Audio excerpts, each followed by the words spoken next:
Hello, and thank you for listening to The Theory of Creativity. My name is Sarah, and I'm a little bit sick today, so I'm so sorry that you guys are having to listen to me. If I sneeze, I do apologize. I'm here with Spencer Bowden and Jesse McGill and Garrison Wortham for The Theory of Movies. You guys know Jesse and Spencer from our very first podcast. Welcome, guys. Thanks for having us again. Yes. So let's talk a little bit about movies, particularly your movie. Let's hear it. What is the title? Title is How to Succeed in Business with a Best Friend and a Handgun, and it comes out January 12th, 2018. Very excited. Can you tell us a little bit about it? You have the pitch. It's basically the foibles of two disgruntled office employees who, in order to ascend in their company, in order to climb the ladder, they just start killing people. It starts out as sort of this mistake, this horrible accident, and then it goes on, and it gets more and more deliberate, and eventually they are, looking at becoming the CEO of this company. And it's just, it's a great parody. It's very farcical. It's very funny. It's very ridiculous. And it was a lot of work. So yeah. So you guys have spent like all year working on this, right? Yeah. I think we rolled in June. It was end of June, and then a couple weeks in August. Yeah. Or a couple weeks in July, because you left in July August. and August, right? Yeah, so it's been pretty much half of the year.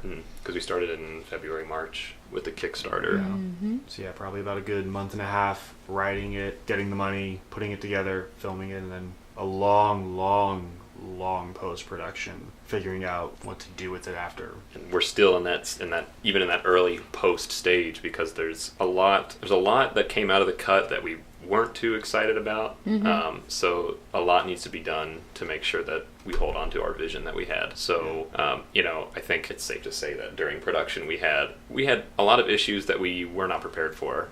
Some crew members, some actors, locations. Locations. Yeah, it was kind of a mess, and for two guys who, this is our first film we've ever made, we learned so much, and that's really important in creating future movies. Is that this was just the perfect experience, because it wasn't like a serious drama or anything like that. It's two guys who kill people in their office. It's just funny. It's a farcical, it's a parody, and it didn't turn out exactly how we would have hoped, but we're doing a lot in post to make sure that it it reconciles with what we had originally thought. And what was the budget, if you guys don't mind me asking? When all was said and done, it cost about $5,000. Yeah, Okay. $5,000. Was what you estimated it would be, or No. undershooting, overshooting? We had $2,000 from the Kickstarter, and then we had a private investor who gave us $1,500, and then the rest was my savings. Yeah. And by the end of all that, we had a movie that was not so great, and then we had a really big change in post, and now we have a movie that's not too bad. Jess came to me with this idea because we got the rough cut from our editor. After we got the rough cut from the editor, he was fired because he was part of the process, and it's not like it didn't mesh. He didn't mesh with what we wanted, and not only that, but he was being sort of difficult during the process. It was not a personal thing. It was, not at all. We saw this cut of the movie, and there was a lot of stuff from production that is still stuff that, we can't change. Stuff that we will forever hit a nerve when we see. But beyond that, as an editor, he wasn't clicking with our vision. And, there's the whole thing where you write a movie 3 times. You write the movie, then you film it, and you have to write it again when you're making it, then you write it again when you're editing it. And we couldn't get to that last step with him as the editor. There wasn't a mesh. We weren't on the same wavelength. It just fundamentally wasn't working. We'd already had so many problems, and everyone was at each other's throats. So it was the best move, and he understood it, and we understood it, to just part and bring on a new editor and go back to the start. And it was all handled very professionally, I would say. Mm-hmm. Very mutual. Sounds like. Definitely.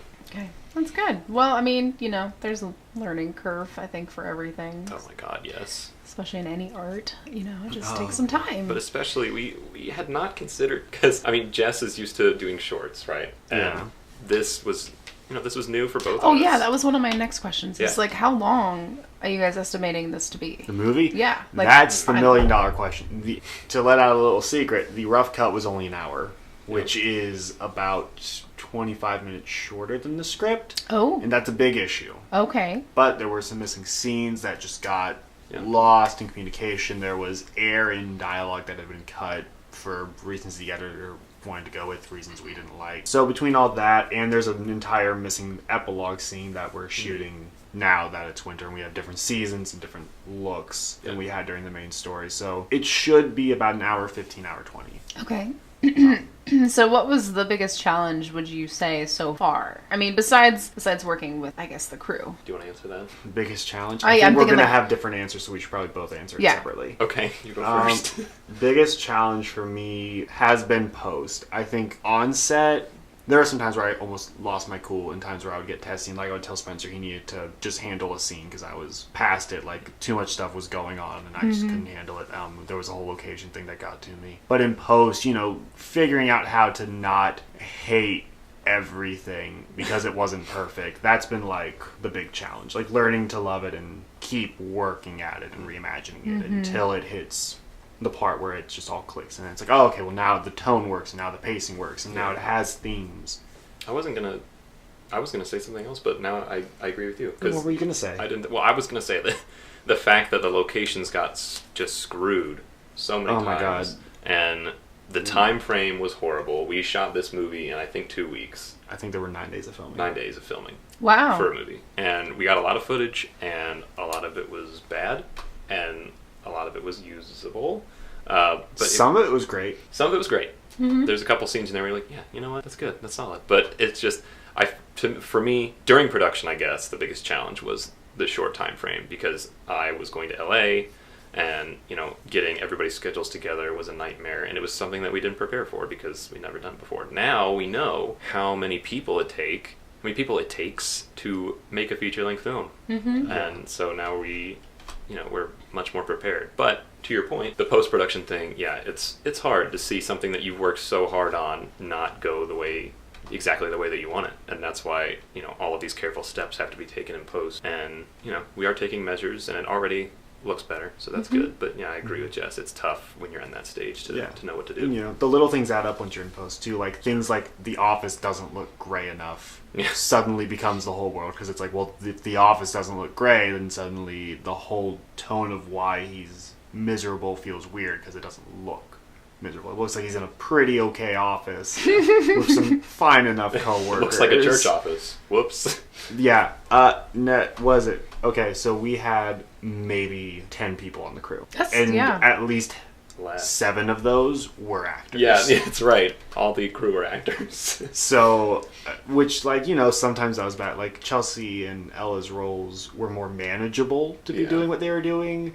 Sometimes not so much. But, we didn't have a location scout, so we lost about 4 great office spaces to film in. And then the one we ended up with is great, and, go our producer for finding it. But it's not a Fortune 500 office. And, it's a compromise, but it works. It worked. Okay, so are you guys going to be working on something again, pretty soon? Definitely. We're filming another feature next summer, and we're currently assembling everyone, and it's going to be about 52 people on the crew. Ooh, there we go. Much more compartmentalized. Multiple people on different departments. Good. Storyboard artists that aren't us. People we've had meetings with before they were signed on. Good. Who are all very excited to be a part of it too. I don't know how much I can go into it. So Anything just stop me, but the title. Okay, that's fine. This is a script that we've been working on even before we wrote How to Succeed, and for one reason or another, the budget got to be too much, and we started thinking about other things. And coming back to the script now, we're like, oh my god, why did we not go with this script? This is like an actual good movie, and it's going to be solid. It's simple, but with the amount of knowledge that we have now, we can make a simple drama into an actual good movie that people would like to see. I'm glad we didn't make it though. Like, I'm glad we made How to Succeed, No. which is at the end of the day, I think it's going to be a enjoyable movie, but not a necessarily great movie that we need to be, it's not great, but it's, it's coming along. It's an okay first movie. Along. With the other one, it would have hurt so much more if that production was the one where it's like suddenly we had no handle on things and we were freaking out, and we had 9 days to film, and we have rewrites on this script, and knowing what we know now, and like I've worked on different writing stuff since we wrote the last time we were touching it, and Spencer's gone through different experiences, I've gone through different experiences, and we know more about the way a movie works. So like there's a whole the industry. Yeah, there's like a 15-minute opening that did not exist before in the script that informs so much more of the movie by adding it in, and there's scenes that are cut and scenes that are moving, characters that we know should be fleshed out, and everything is clicking on that. Yes. And it definitely would not if we made it last year. So this year. That's awesome. I am so excited for you guys. Oh, it's gonna like be so I good. think that you We're guys pumped. are gonna kick ass in the next yeah Let's hope. 10 Let's hope it. years. You know, Yeah. I'll give you guys a long Busy time frame. year. You guys Give have us a while. 10. Give us 10. That's a good Yeah. ballpark there. 10 years. 2018 is going to be busy. Yes. Yeah. It is going to be nonstop. Bring it on. That's what I say. Bravo. Now, okay, last question about the movie, because I feel like this is also important. What do you guys plan on doing with it? Are you guys going to take it to festivals? Are you going to submit it to contests? Are you going to show it at the little mini theaters? You go. You answer. Okay, so I got to answer This is because your I thing. run the company. Right. We aren't taking it to festivals. I think we're proud of it. We made a movie which is a lot more than most people alive can say. So Because, that's like, great. how is your audience going to view this? Like, I want to Yeah. know where I can go see your movie. But it will be on iTunes. It'll be on Vimeo on demand. There'll Okay. be ways to watch it. January 12th is when the backers get it. There will be a way for people to watch it. It won't hit iTunes and Vimeo and stuff until a couple of final things at the time frame we just can't really know for sure. Like, I mean, little things like the guy in LA who's making the slate for the company. Like, that has to get done. And that might not be till the end of January. So it might go up on iTunes a little late. But it'll be available. There might be a premiere screening. That's a decision that's not being made till we see the final cut. Right. But so there might be a premiere. But in the end, by the end of January, you're going to be able to go and get it on iTunes for $3. So But in terms of like officially releasing it. yeah, iTunes is official. I mean, Okay. Well, we talked about it's coming out. like a theatrical thing and like a premiere. Obviously, we both want a premiere. But Yeah, like, And I if wanna, any I wanna- theaters listening to this want to screen our movie, Yeah. Hit email us up. papercitiesentertainment@gmail.com. You have all the permission in the world. We'll send you a screener. Mm-hmm. Like, no charge. Yeah. So, if anyone wanted to, we're open to Okay. that. But, we're not sending it out to theaters trying to distribute it on our own. There was a distributor interested. Mm-hmm. I haven't talked to them in a long time, though. So, whether or not that happens. Yeah. Nothing is final until we see the final cut. That's Okay. the gist. But Gotcha.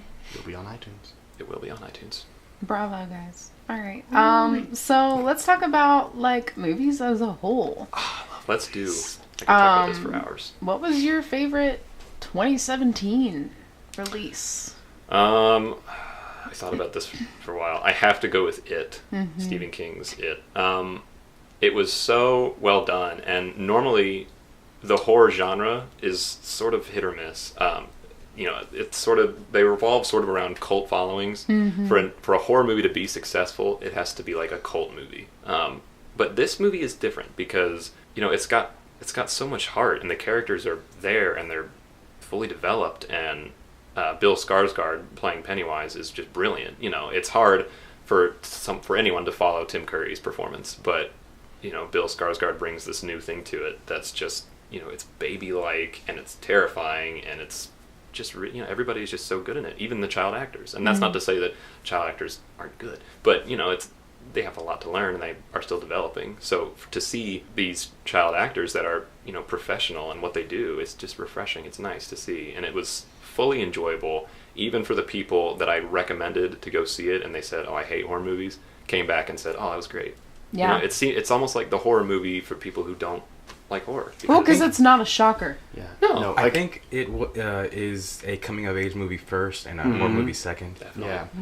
Yeah. It's scary, but like at the end of the day, you're not left with like a Pennywise jump scare. You're left with the kids who went through an Yep. experience. Like it pulls it in that Stand By Me way, which is why it works as a book, because it's got that thing that Stephen King can weirdly do well with the just a personal story, and then blend it in with just really, really terrifying element of Pennywise going crazy. Like when he comes out of that clock and he's like the contortionist thing. Oh yeah. Oh, God. dude, That's- you got the werewolf hand. That was He learned insane. how to do that. It's crazy. That was so cool. Well done by him. But I think the going back to the loss of innocence thing, that's a great point, because if you put characters into a horror movie like that movie was, it makes it so different.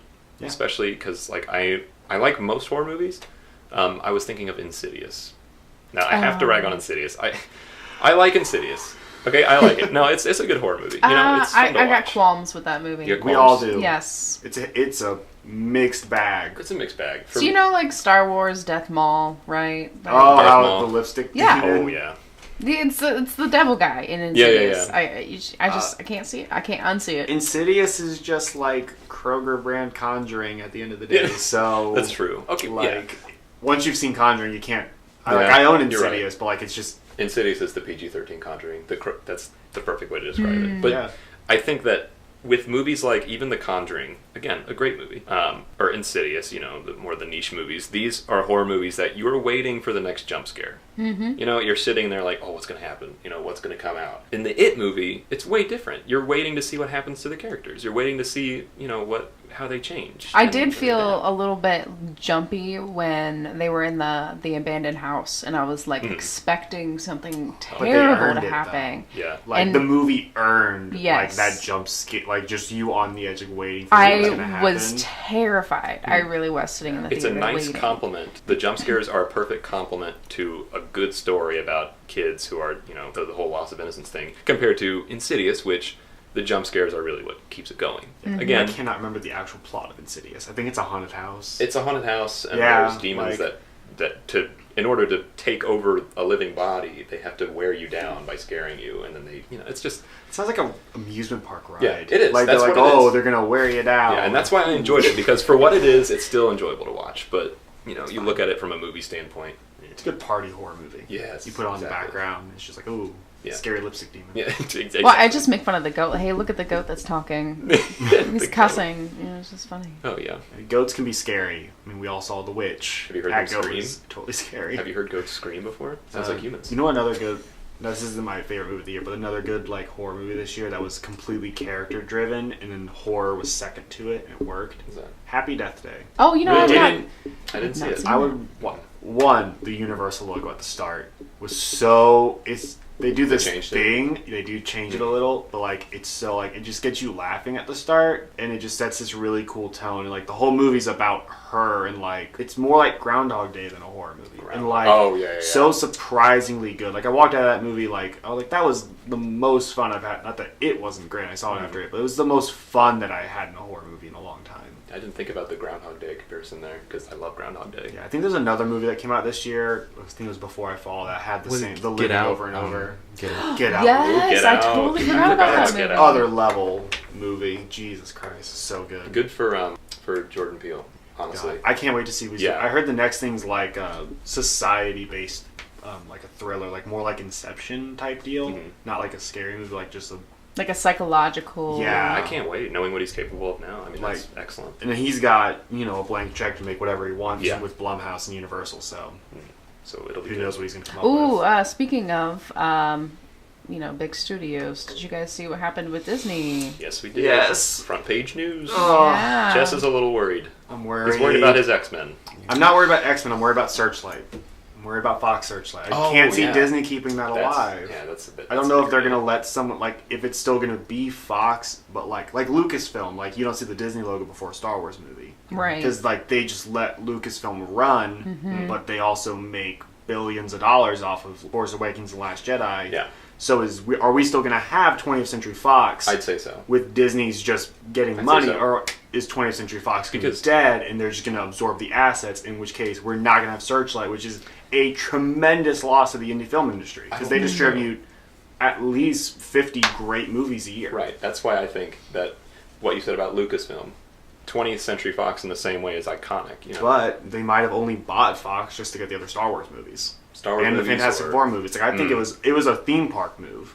They Sure. wanted those Yeah, no, characters. and that's what it is. Then there's no reason for them to liquidate 20th Century Fox and But there's no reason for them to not to if they were buying it for Star Wars and X-Men. But there and might Fantastic be. Four. Can There, you yeah, there's so many variables. Yeah. What is going to Because happen? does Disney still even have a Touchstone or a Miramax anymore? I know at one point Disney owned Miramax. But like I haven't. There's no like branch of them that's making like those Ed Wood dramas. Yeah, you're like right. Indy makes Wrinkle in Time's the most serious movie they've got going out. So like if they're killing all of that part of Fox, I'm totally worried about it. Because then what? A24 and Neon are going to be the new headlights, and those are some young companies. Like A24 can handle it, but Neon might drown. So I think, for what it's worth, I think that like it's not. If, in my opinion, Disney has nothing to gain from liquidating all of 20th Century Fox. Yeah, they can revenue from their assets, but at the end of the day, can you imagine if they did that to Lucasfilm? And instead of Star Wars, we saw a Disney logo. I think it's different because 20th Century Fox is like it's another distributor. Lucasfilm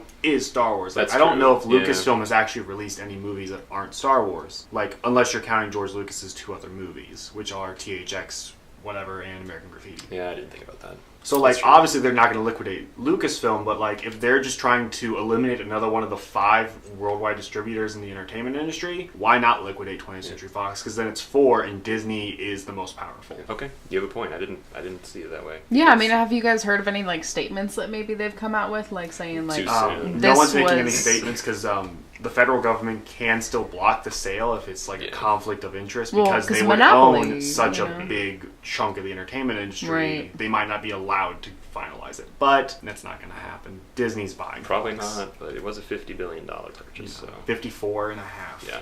We'll see what happens, but that sounds like chump change, honestly. Like, to buy Fox, you'd think it'd be a hell of a lot more. I would sell that shit for like I don't know, at least $100 billion at best. Anything above like $2 billion is more money than I can fathom. So I'm like, oh, I guess that's what Fox is worth. And Fox has been having a rough time. Like, yes, they have. They've been hedging so much on Fantastic Four and X-Men Apocalypse. They were just taking these hits. Yeah, they've been taking a lot of hits. Because I mean, Fox lost their way. Yep. You know, use the next.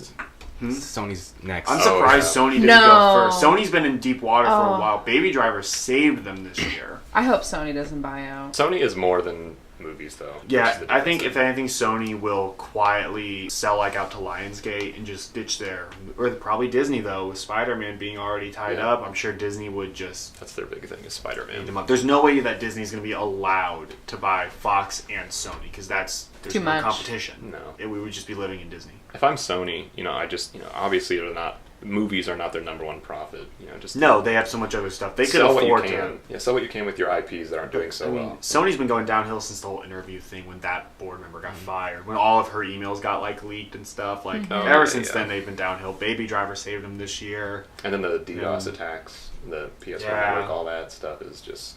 But they've got some really good VR. That's true. But that's stuff they've made innovations, but in terms of like strictly movies, Sony's just strictly movies been struggling the last couple years. Yeah, that makes sense. They banked a lot on that Steve Jobs movie. I heard that didn't make a lot of money. No, I still didn't see it. I've never seen it. The Fassbender one. Yeah. No, I saw the Kuchar one, and I didn't have a problem. I liked with the Ashton Kutcher one. It's okay. I see why people didn't like it, though. It was a perfectly serviceable biopic. Sure. Like, I don't know. I think the Fassbender one looked like a play. Like, I would see Michael Fassbender and Seth Rogen playing those characters on Broadway, but, like, in a movie, I don't buy it. It's weird, because Steve Jobs is such an enigma as well. And Ashton Kutcher is Ashton Kutcher. So, Part of my blasphemy. I don't think Steve Jobs is as interesting as people want him to be to make a movie. I don't think he is either. I mean, he's a cool dude. He's a great dude to read a book about. He got fired, and then they asked him to come back. Like, great book. Not an interesting movie. No, I mean, I think he had like an interesting style because it was like minimalist, Yeah, he's a cool dude. It's because he was a visionary. Going into the mic. I keep sitting back here. It's because he was such a visionary, and at the same time, he had such a weird, almost crazy personality, and the stuff that you'd hear about him, like of how much of an asshole he was to his employees and stuff. It's Apple. So. I think if a Steve Jobs movie was gonna work, it'd need to be like kind of like The Big Short, almost satirical. That was a good movie. Oh yeah, I just saw it for the first time because Spencer. We watched it with Ella. Totally recommend that movie. Such a powerful piece there. So wait, Jesse, you didn't actually say what your favorite movie was this year. I did not. So let's hear it. It came down. It's close between two, but I'm going with Three Billboards Outside Ebbing, Missouri, because it's just a powerhouse movie. I mean, every actor in it brings their A game. I feel like Peter Dinklage is like honestly the best I've ever seen him, and he's not even a big role. Sam Rockwell. He said not even a big role. There's this one line about him being a midget in it that just broke everyone in the theater's hearts. Frances McDormand is she deserves a leading Oscar for her performance. It's so good. The writing is just unrelenting. You have no idea where it's going to go. You think it's resolving, and then it just throws this huge curveball at you. It is a bonkers drama, and they're marketing it as a black comedy, too. Well, isn't it based off of a true story? No. No? No, it's not. The guy totally just made it up. What? Which is even more I was insane. expecting it to be, like, based off of a true story. Like, oh, No, and, this like, the actually end happened is, like, somewhere in Nebraska. It has or such like this neat rural. ending too, and it's like the guy who directed and wrote it. It's like I never know where a script's going to be 8 pages from where I'm at, and I'm like, yeah, because like it just keeps you never can tell where it's going to go, but it's always entertaining, and everyone brings their A game, and it is just there. I have like I don't know, like I have nothing about it I can say like I didn't like. There's nothing. It was just fucking perfect. I feel like there's, like, action, like, in every scene. Like, I feel Not like even. that would be what it was. No? There's like scenes like that's just Woody Harrelson and Francis McDormand talking on a porch swing, but like, dude, it's just great, and like it really like locks you into the story because like they talk about this girl how her daughter died, and like because she was raped while she was on fire, which is so dark. But like then the movie's not as dark as that case is. Wait. But it's really grounded by the fact it was this really gruesome murder, and it's so good. How do you get raped while you're on fire? They in the movie, you're told they lit her on fire and then fucked her till she died. I would be terrified to have sex Yeah. with a person that was on fire. You'd be a really fucked up person. Jesus. And like that's why, and then but like it justifies everything she does in the movie because like that's the worst possible thing that could happen to your kid.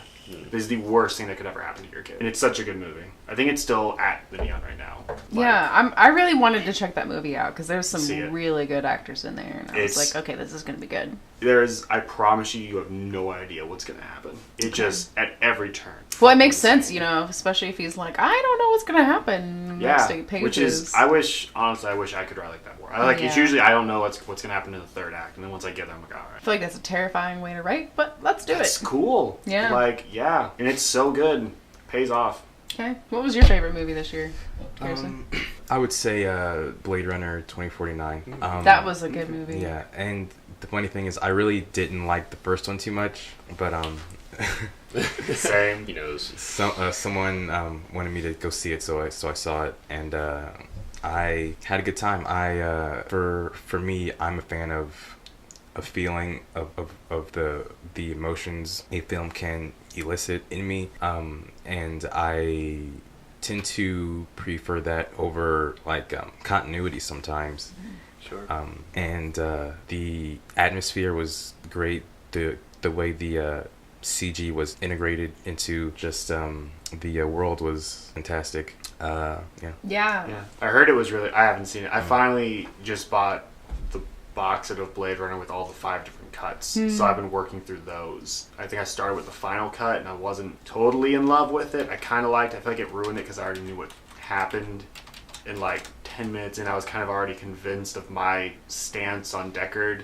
So I was like, I don't know, I want to watch the rest of the cuts, and then I'm going to watch the... I don't know anything about Blade Runner except that my dad will not shut up about it. Like that's like his movie. Like I don't know about the new one, but you know he's such a big fan, and all of his friends are big fans. So It's just space noir. who's the lead? Harrison Ford. Harrison Ford. Yeah, and it's Harrison Ford just nailing it. Kicking ass. Yeah. Always. Doesn't even kick that much ass. Like, it's like not an action-packed movie. Most of it's just people driving and listening to the same tape over and over. It's like, it's a straight-up film noir, but like, that part of it I really liked. Overall, I felt like it was just not quite right. And I feel like it was probably because I watched the final cut first, and it felt like it was a movie that had been re-edited 5 times, and they're like, oh yeah, well like now here it is. It's like watching the Star Wars special edition. It's like, it's not the same. Right. For That's a different podcast. for 2049, the film works really well if you have seen the extended version or the regular one, and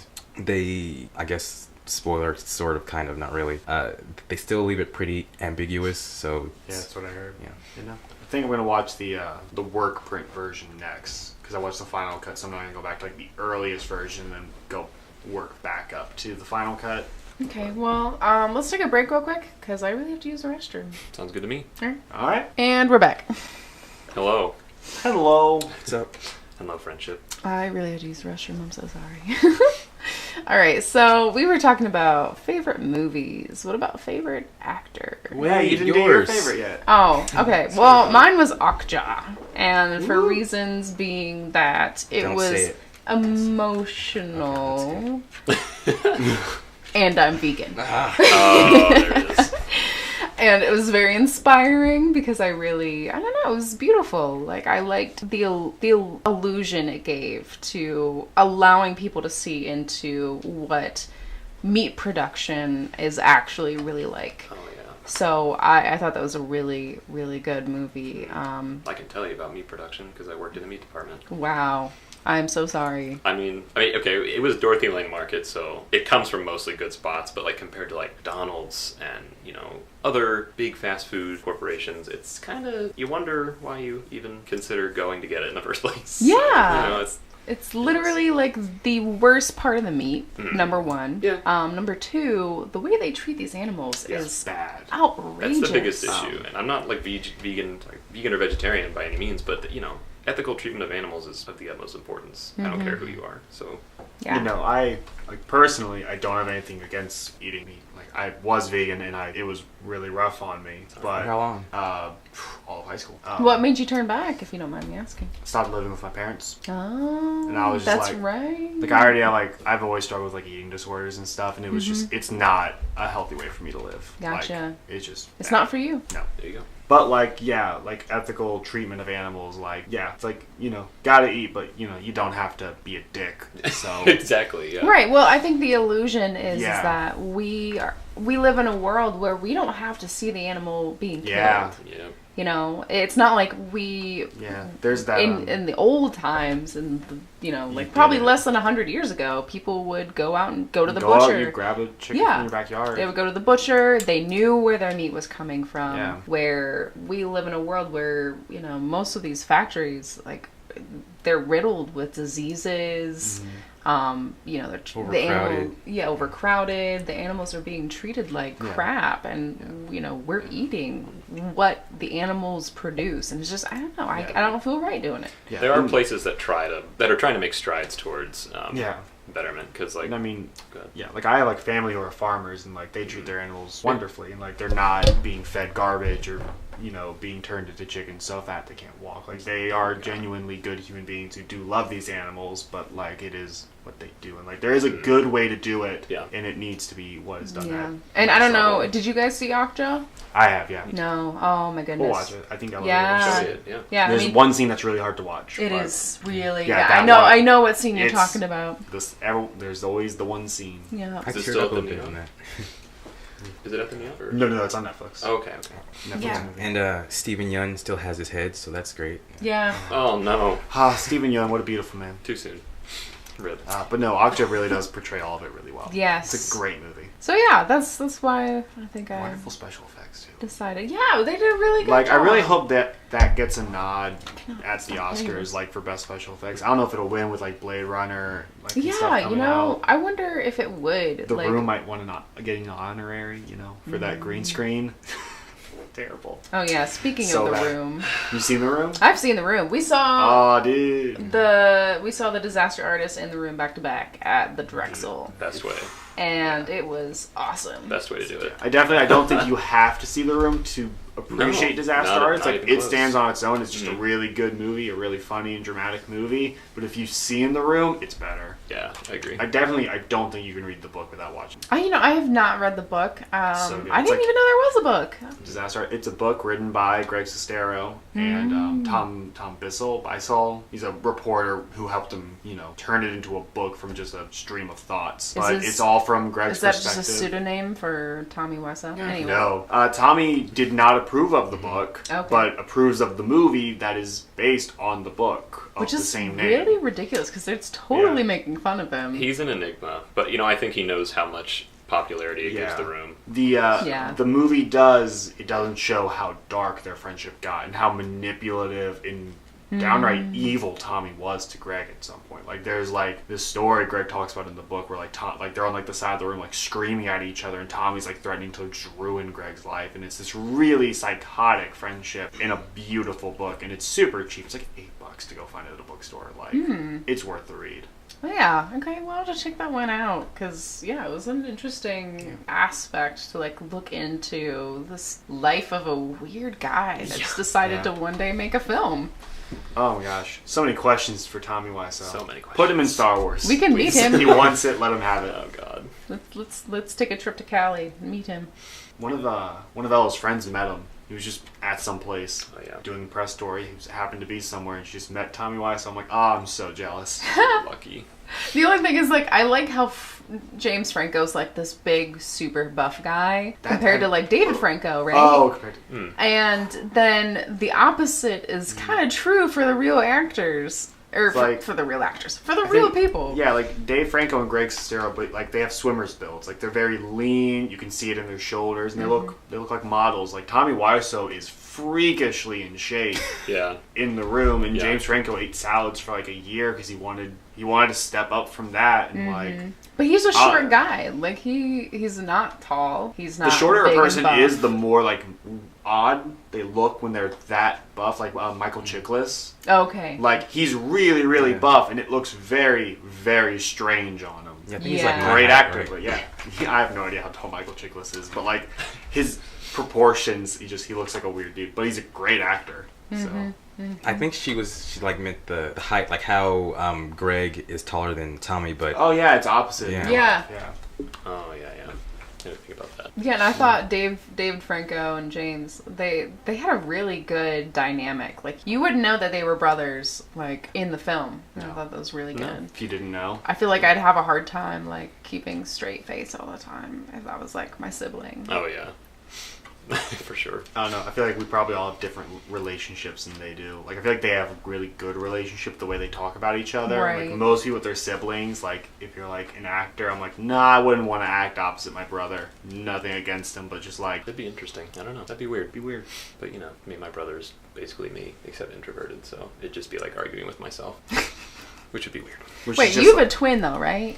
No, he's... Yes and no, because he looks like I do, but he's 5 years younger than I am. Okay. He's my height, my build. He had the same pair of glasses, the same frames that I did for a while, so it was very easy to get us confused. So you have a twin. Okay, yeah. Yeah. Sure. 5 years late. Yes. Delayed. So is James Franco your favorite actor, then?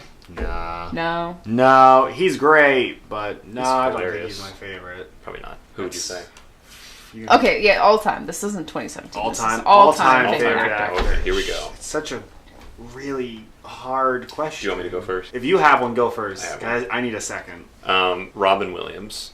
I Ooh. love Robin Williams so much. I started watching him, in my childhood. We watched Mork and Mindy when I was growing up, and his energy and his persona just resonated with me so much. I think you took everyone's favorite actor. I think you did. Sorry. It's all right. Got him first. Got him first. He's that actor. Once you hear the name, you're like, of course, Robin Williams. Yeah. Like, oh. He's still such an alive. icon. He is. He's there with Tupac. Yeah. Oh god. And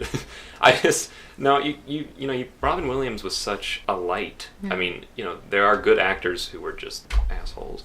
But Robin Williams, you hear about him and how he was in his personal life and all the struggles he went through, and you're like, wow, he's just a genuinely good person. And he had all of his struggles with depression and everything. He's just a normal guy. But he was such a beam of positivity in the industry for everybody. No, I read somewhere that on every movie that he acted in, he asked the producers to hire 50 homeless people as a part of the production. I've heard that before. And I thought that was like an ultimate, like, wow, I'm going to miss this I guy. had not heard that. Yeah. I love him more. Yes. Awesome. But just, I don't know if you guys have ever watched him doing stand-up back in the So 70s. Yeah. funny. It's insane. Like, he's very obviously probably on speed or something. But, if you put that aside, he's just a performer. He was just so alive, and his mind is going 1,000 miles a second. It's just incredible to watch, and that I wish I had that kind of energy, but he's just an inspiration for everybody.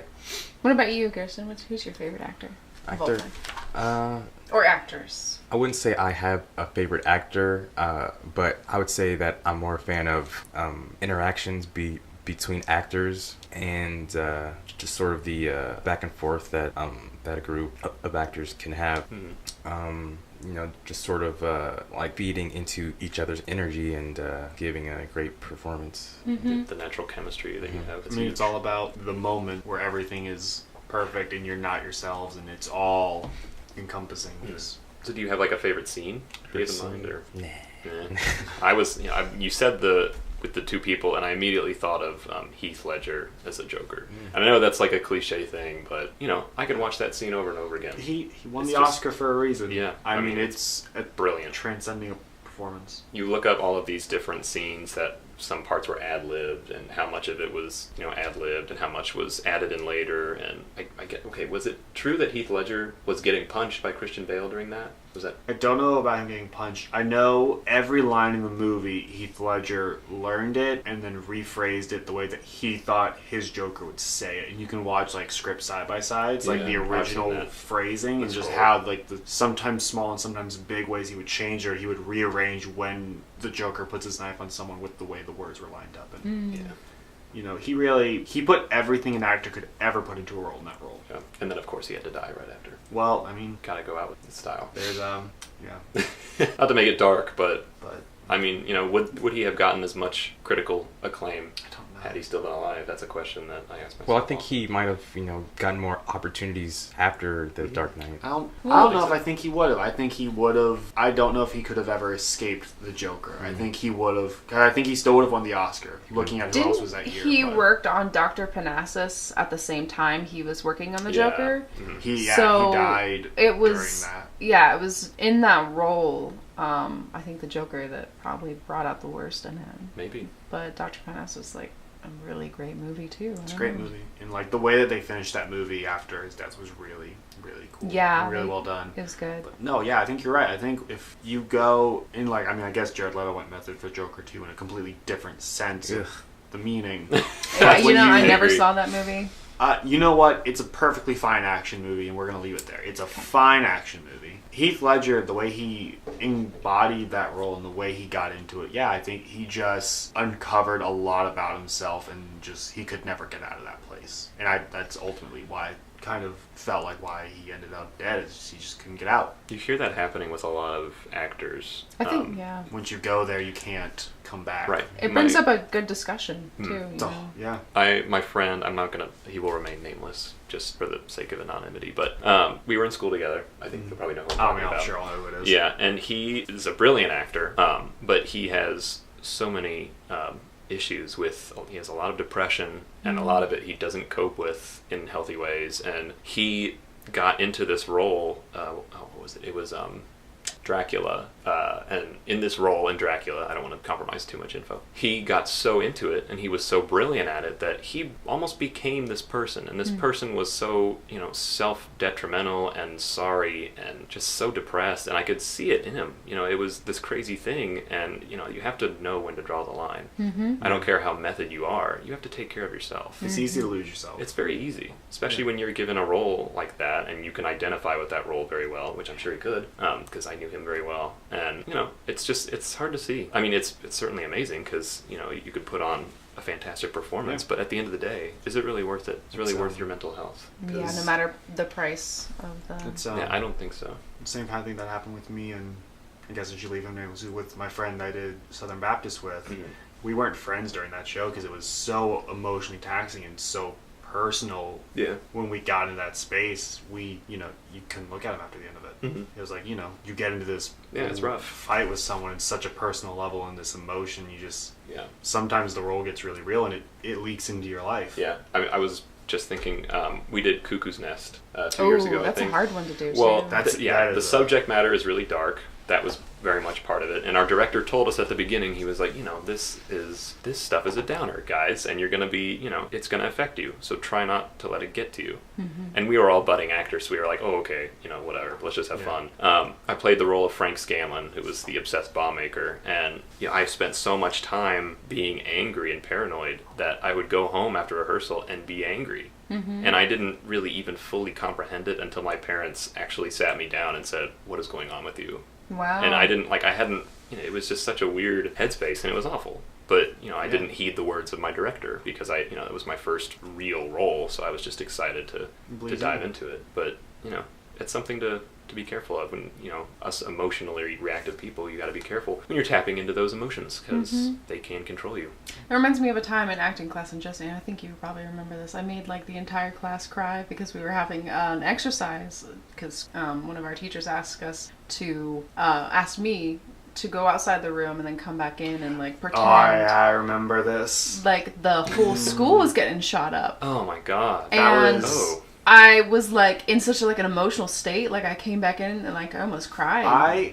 And I scared a bunch of people with it too. Sure. I love our acting teacher. I don't know if I've ever fully forgiven her for that. I don't- Because the way that it affected you, and without naming names, with a good handful of other people in the class, I understand the exercise and I don't agree with it fundamentally. No, I think that she made us do a lot of things that I was not fully you have to comfortable leave. with. You have to leave some stuff at the door, and you have to learn how to separate it. Same principle. And that's not a way to learn how, is by pretending that. Like It was a scary situation. Yeah. Yeah. It's terrifying. Mm-hmm. And especially today. Yeah. So relevant that Yeah. it's a very real. Like you have trouble to you have situation. you have to learn how to leave that stuff at the door. Like, I mean, she had me and Ella in acting 2 doing these relationship fight scenes at the end, and like I remember that. You guys like for were a second, having- we would be rehearsing it, and then it would get too real because got suddenly real. it felt like we were fighting, and we weren't even together for that long, and it was like she never taught us how to separate it. So it was like, you have to teach people that,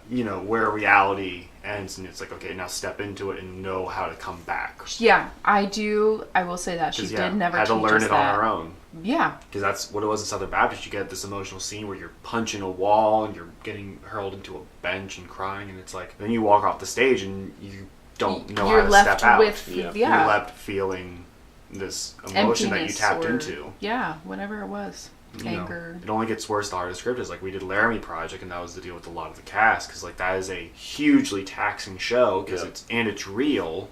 Mm-hmm. So like I had to do these monologues about the last guy who saw him alive and the guy who found him dead, like, or dying in a field, and it was like eventually I think like my performance just started taking a hit, because like I couldn't even get into it. I was like disassociating in the monologue. I was like, I can't do this. It's like it's too much, because going into like, and that's part of the reason I don't know if I would ever do Laramie again. Wow. It's like it's too much. I'm like, I can't talk about a real kid who they just found dead. Like, that's really hard to walk away from. Yeah. And our director for that didn't talk to us about it, so we're left on our own with this horrifying emotional weight. And eventually you kind of go numb. Yeah, You know? you do. Like, if you don't have the guidance, you don't have someone to talk to about it, because we had no one to talk to. Our director wasn't there for us, so we can't go and be like, hey, like I went home tonight and like I could not get out of that headspace. Like, I need like to talk about it. Right. Yeah. It's like, I mean, that's horrifying. they didn't open it up to say, hey, you can come talk to me with those kinds of things. It wasn't like an open And that's, conversation. that's not, no curriculum is perfect. Right. No director is perfect, but it's something, I think, Yeah. I guess this isn't even about movies anymore, it's just about acting, but like No, yeah, something but like it just as an makes you think actor that about you have it. to like really learn. And I think like, I don't know, it's different with a movie, because like, you can call cuts. Yeah. Like, if it gets too real, you can force yourself out, but like, if you're doing a play, like, you're in it. You're there until you walk off that stage again. Yep. You probably only have 5 minutes till you get back, so you don't get to leave. It's different. Yeah. It's hard. It Gotta know where is. the line is. So- It's really hard. Okay, back onto a lighter subject, Jesse. Right. Yeah. I don't think you named your favorite actor. Drum roll. Don't make it bad.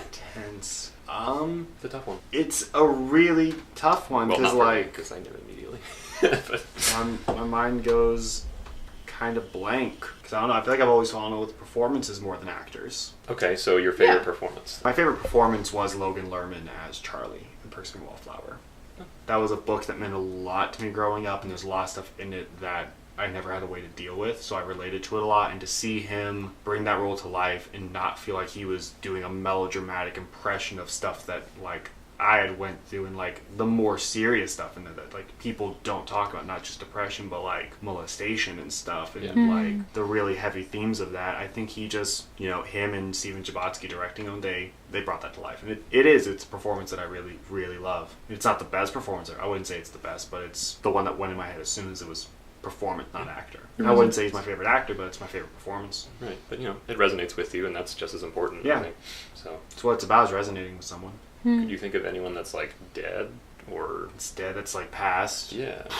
Philip Seymour Hoffman. Oh yeah, yeah. I thought of him too earlier. Yeah. I can't think of a single performance, but he was just always. He's always great. He was always brilliant. He was never not. And I mean, like Adam Sandler was like in my head for a while. Like he's turned in some truly wonderful performances and could have had a career making dramas like Meyerowitz Stories this year. He gives a really honest performance as one of these siblings with a kid. It's just that people only know him as a goofball, so it's hard for him to. And I have nothing against him being a goofball. Like, No, he's make what you want to make. Yeah. But like Punch Drunk Love, Meyerowitz Stories, when he turns that hat, he's a different character. He's a really brilliant actor. Really? I'll Yeah. have to see that, because the first time I saw Steve Carell in a serious role, It's hard to. before The Big Short, I forget what it was. It was an indie Was it movie. Foxcatcher? Not Foxcatchers, before that. The Way Back? The Way Back. That's That's all. it. That's not. I mean, I don't want to say any movie's not good. That was a movie that disappointed me. Okay, sure. I mean, what is it? Sam Rockwell was in it too, right? Yeah, he was the best part. Yeah, he was. But Steve Carell plays, this manipulative asshole husband or boyfriend, I think, and Yeah, stepdad. right. And I'd only seen Steve Carell as like Michael Scott and the squirrel from Over the Hedge. Just all these these crazy character roles, and to see an actor completely turn the hat, it's kind of weird at first. Yeah. It takes you aback. But with good actors like Steve Carell and Adam Sandler, you know that they can pull that kind of thing off. And I think most actors can pull it off. Like we mentioned when we weren't recording, like I was like Jim Carrey was flowing around my head. I was like, I don't think he only has one character. I don't think he does either. I really liked him in 21. Was it 23? 21? Can't remember. It was a better number. I mean, he has Eternal Sunshine. He's got Truman Show. That's what Like those are the go-to dramatic Jim Carrey roles. But even the Grinch, like he's doing an over-the-top character, but no one else on this planet could have played the Grinch and made it work. No. Not the way he did. Like, and the proof is the Mike Myers Cat in the Hat. I was gonna say that Because Mike Myers takes that costume and lets it limit him completely, and takes a person who is and can be really funny, and it's dry, it's awkward, it's Really creepy. awkward, it's With Jim cringy. Carrey, that costume is so constricting, he goes so much bigger with it that he's this larger than life villain, and it works because he can sell you on the heart and you feel for him. To be the fair- upper lip thing in the movie is a whole other thing. I don't know why Ron Howard kept the Who's lips like that. That's weird. But I have to say, to be fair, The Cat in the Hat, I don't know if it's because just a bad movie. I don't know if it's so cringy, but I do enjoy watching it, because I- part of it is just... As a kid, I really didn't mind it. Like, I saw it and I was like, whatever. Yeah. It wasn't as good as the there's Grinch. so much weird, misplaced adult humor that's just not funny. Just not funny to kids, not funny. Why did you say that? Yeah, no. Like, It's just overall, not- it's a bad movie. Yeah. As a kid, like, you don't notice it, and, like, No. it's functional enough, but, like, going back and, like, even trying to watch 15 minutes of it, it's like, what is it? Just get out. It's a bad idea. Put in the Grinch. Oh, what did But Dr. to be Seuss's fair, like- widow say about the movie? After that came out, she was God, like, I don't wanna know. something along the lines of, "Okay, we're not doing any more live No action more live action adaptations Dr. Seuss. after The Cat in the Hat," and I Yeah. can't I can remember. agree. I mean, Yeah. but, like, to be fair, like, I don't think Cat in the Hat had the advantages that Grinch had. Grinch had Jim Carrey in a perfect role. Clint Howard's even great in it. Jeffrey Tamer's great in it. So you have this great cast. You have Ron Howard, who's an Academy-winning director, helming it. So, like, the pieces were there for Grinch to succeed. And I think Cat in the Hat, they were just trying to write it and phone it in. And when you try to phone it in, it didn't work. Yeah, it's a weird choice. I think there are other Dr. Seuss books. that are- Lorax. Yeah, the But, like, Lorax that turned being out. said, the animated Lorax movie is the worst. Because it ruins all of the Lorax. Really? I mean, Yeah, I thought it because was a really good the- standalone movie. the Like, guy- it was standalone. I thought it The was guy really who Ed Helms voices, the changeling, good. changeler. Yeah, By him being more than he was in the original story, I think you lose the magic because he was the everyman. He was us. Yeah. Oh, So, because they gave him a like- backstory. That's what Yeah, I'm and they saying. gave him this whole backstory. I think they missed the tone Yeah. on that one. Yeah, it was sort of like a dark, unknowing, like the book at least. It always Yeah. had that darkness in it. It's this foreboding tale, and I Yeah. think you could have made that a little more hopeful and more cheerful. Like, cast one of these upcoming child actors who's great now in it, do it as a live action, like give that a go again. I think Lorax would be the perfect one to do it, but I think the animated one totally missed the mark on that one. Now, Horde Years of Who was a perfectly fine animated movie. That was Good one one. of my favorite movies. Because it was cute, it was fun, it was Dr. Seuss. Yeah. It was great. Yeah. They're making an animated Grinch. I heard Benedict Cumberbatch is voicing Grinch, right? Oh, no, this is news to me. That sounds awesome. No, I heard Benny Cumbers was doing Grinch. I'm like, Benny that Cumbers. sounds, that sounds good. He's deep voice. He'll be good. He'll be good. Always just like, I think Benedict Cumberbatch, but then my head goes to Sean Connery. And that's like, I hear his voice doing that, and I'm like, now I just want Benedict Cumberbatch to be Sean Connery. Yeah. He could do it. He can so do it. We'll see. I'm gonna go on and say that Anthony Hopkins is probably my favorite actor. He's a good one. Yes, He does some he weird. is. He was in The Grinch. He was? He was the narrator. Yeah. Oh, That's right. Snap. Have you seen him in Transformers 5? His best performance yet? No. Really? Wow. No. Okay, yeah, that was sarcasm. I was gonna be like, huh. He did a fantastic job in Hannibal. Of course. That's like one of my favorite movies of all time. And then Meet Joe Black, really good movie. And it was Silence of the Lambs, right? Silence of the Lambs. He did 3 Hannibal movies. He did Silence of the Lambs, Hannibal, and Red Dragon. Mm-hmm. And he's great in all of them. The movies, none of them are as good as Silence of the Lambs. Yeah, like, and I don't think people like talk about him nearly as much because like he's old and like he's Yeah, he also, no disrespect to Anthony Hopkins, he picks a lot of weirdly big movies to do now, and I think he's lost a lot of that. I think of the background that really appreciate his talent. So, he does Transformers 5, and it's, why is he there? I think he said. I What think is he doing there? He said that he does like the big movies like Thor and stuff for his grandkids. That's fine. I mean, that's totally cool. Like, if that's why he does it, like, go him. And, like, honestly, he was great as Odin. I haven't seen Thor Ragnarok, but I'm sure he's just as good as he always was. He was perfect for Odin. Yeah, I guess maybe I missed out on all those movies. I only know him from the ones that are like critically acclaimed. Like, personally, like, it's an unpopular opinion. Thor is my favorite Marvel movie. Like, that first one I love. I really do. That explains a lot. It's a good movie. Kenneth Branagh nails it. It's alright. It's a good movie. I didn't really care for Thor in the Was comics. it Kenneth Branagh that did like the modern take on Hamlet? I think, or maybe not modern, but He's done a Hamlet, but it was in 1996. He did he's done a couple of Shakespeare. He did Henry V as a movie, and it's Henry V at the best it could ever be. It's so good, so good. Yeah, it was a really good movie. Yeah. Kenneth Branagh, he knows how to do Shakespeare. He's made some Shakespeare that's not so good, but he does know how to do it. He did Murder on the Orient Express, I think. It's out right now. Oh, Have you guys seen that's that? what I think. Yeah, no, I haven't seen it, but I mean to. That's what I was thinking of when you said his name. Yeah, he's got the mustache. He's handsome. Anyway. He is Segue. a handsome boy. Well, I think that kind of wraps it up for the theory of movies, guys. And yeah, so I think we can finish this podcast off with little final words from you guys. Want to promote your projects? January 12th. We will have more news. We have an Instagram you can follow. It's just Paper Cities Entertainment, right? I think the Instagram's Paper Cities ENT. It cuts off. Okay.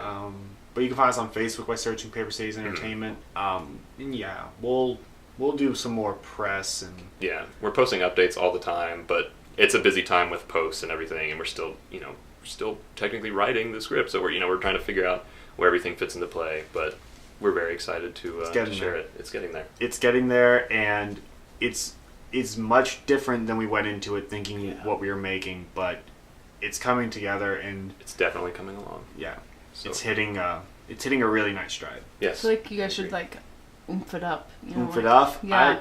I some don't want to set fluff. the bar too high. It's turned into more of a parody of the How to Succeed in Business Without Really Trying book, like the old school 50s book, and it's really fun. Yeah. Like there's like I don't want to ruin the elements of it that we took, but there's just some stuff like things that Mark says now he didn't say at first that make me like still just reading them when we're proofing. I really crack up. I'm like, that's really funny. Yeah. Next time we need to see some trailers. All right, we'll bring a clip next Yeah, time. there will be one.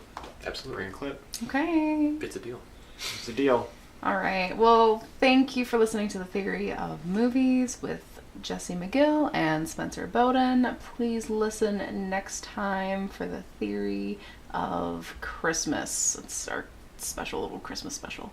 Anyway, yeah, and if you would like to join us for our 2018 schedule, please feel free to email us at customerservice@thetheoryofcreativity.com or hit us up on Facebook, whatever. Just get a hold of us because we're looking for guests to come on for our 2018 schedule. And we are switching from Wednesdays to post our podcasts to Saturdays, so just kind of look out for that. Any final notes, Garrison? That's all. All right. Bye-bye. Bye.